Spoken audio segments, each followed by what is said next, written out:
So hello everyone, welcome back to my YouTube channel. So साथीहरू, सदा चाहिँ आज पनि म तपाईँहरूको लागि चाहिँ इपिएस न्यू अपडेट लिएर आएको छु र आजको अपडेट रहेको छ सिप परीक्षण सम्बन्धी इपिएस शाखाको सूचना। म्यानुफ्याक्चरिङ तर्फको कोरियन भाषाको परीक्षाको पहिलो चरणको नतिजा प्रकाशन भइसकेको छ साथीहरू र म्यानुफ्याक्चरिङ तर्फको कोरियन भाषा इपिएस टपिक 2023 युबिटीको पहिलो चरणमा उत्तीर्णको लागि चाहिँ skill test and competency test सम्बन्धी सूचना रहेको छ र साथीहरू यस्तै अन्य अपडेटको लागि चाहिँ तपाईँहरूले यो च्यानललाई अहिले नै सब्स्क्राइब गर्नुहोला। म चाहिँ यस च्यानलमा इपिएस सम्बन्धी नयाँ नयाँ अपडेटहरू चाहिँ ल्याइरहनेछु र ढिला नगरी भिडियोतर्फ लागौँ। साथीहरू, तपाईहरु यहाँ देख्न सक्नुहुन्छ श्रम रोजगार तथा सामाजिक सुरक्षा मन्त्रालय इपिएस शाखा ग्वार्खो ललितपुरबाट जारी भएको सूचना। यहाँ के भनिएको छ भने म्यानुफ्याक्चरिङ क्षेत्रतर्फको कोरियन भाषा इपिएस टपिक 2023 को युबिटी को skill test and competency test सम्बन्धी सूचना।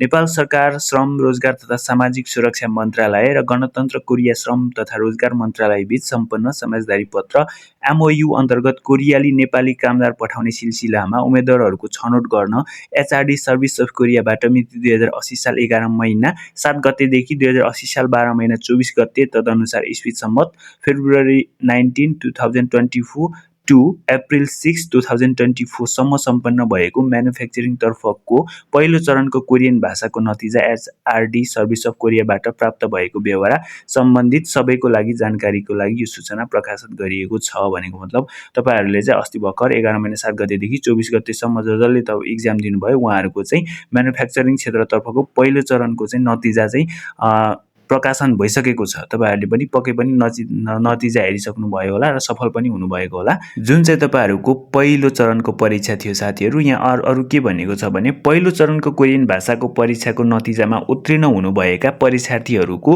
अब दोस्रो चरणको स्किल टेस्ट एन्ड कम्पिटेन्सी टेस्टको परीक्षा नेपाल प्रशासनिक प्रशिक्षण प्रतिष्ठान जावलाखेलमा चाहिँ मिति 2081 साल वैशाख 9 गतेदेखि 15 गतेसम्म अथवा इंग्लिश डेट अनुसार इस्वी सम्मत अप्रिल 21 देखि अप्रिल 27, 2024 सम्म चाहिँ सञ्चालन हुनेछ। तपाईहरुको चाहिँ वैशाख 9 देखि 15 गतेसम्म स्किल टेस्ट हुने रहेछ।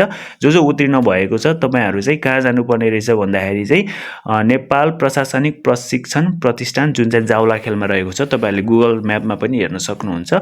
तर चाहिँ गएर तपाईहरुको स्किल टेस्ट दिनुपर्ने हुँदो रहेछ। त्यसैगरी अरु के भनेको छ भने उत्तीर्ण हुन सफल हुनुभएका परीक्षार्थीहरुको नामावली skill test and competency test परीक्षाको मिति र समय यसै साथ संलग्न गरिएको छ। त्यसैगरी साथीहरु, यहाँ परीक्षार्थीहरुको लागि सूचना भनिएको छ। ए नम्बरमा परीक्षार्थीहरुले आफ्नो तोकिएको परीक्षा मिति समय र स्थान परिवर्तन गर्न सक्ने छैन। तपाईहरुले चाहिँ जुन दिन तोकिएको मिति समय र स्थान छ त्यही दिन त्यही समय र त्यही स्थानमा जानुपर्ने हुन्छ। तपाईहरुले चाहिँ परिवर्तन गर्न सक्नुहुन्न।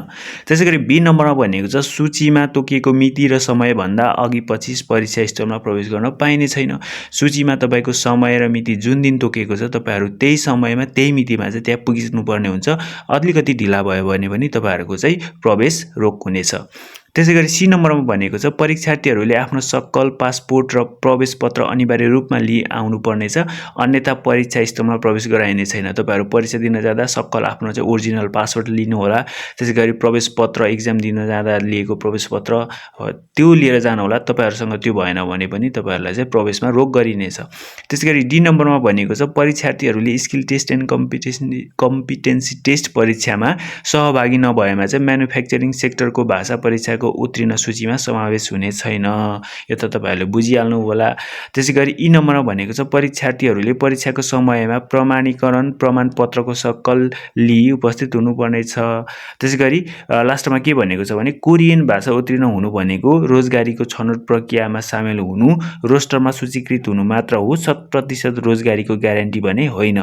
तसर्थ आफ्नो पेशा व्यवसाय आदिलाई निरन्तरता दिनु होला। धन्यवाद भनिएको छ। तपाईहरु केही काम गर्दै हुनुहुन्छ भने त्यसलाई निरन्तरता दिनु होला। म इपिएस को पहिलो चरण पास गरे, स्किल टेस्ट पास गरे भनेर चाहिँ अब तपाई जब छोड्ने कोरिया जान रेडी चाहिँ नभइहाल्नु होला। यो चाहिँ 100% ग्यारेन्टी भने होइन भनेर चाहिँ इपिएस शाखा कोरियाले भनेको छ। तपाईहरुको लागि अपकमिङ डेजको लागि so best of lock everyone. यस्तै अन्य अपडेटको लागि चाहिँ यो च्यानललाई सब्स्क्राइब गर्न नभुल्नु होला।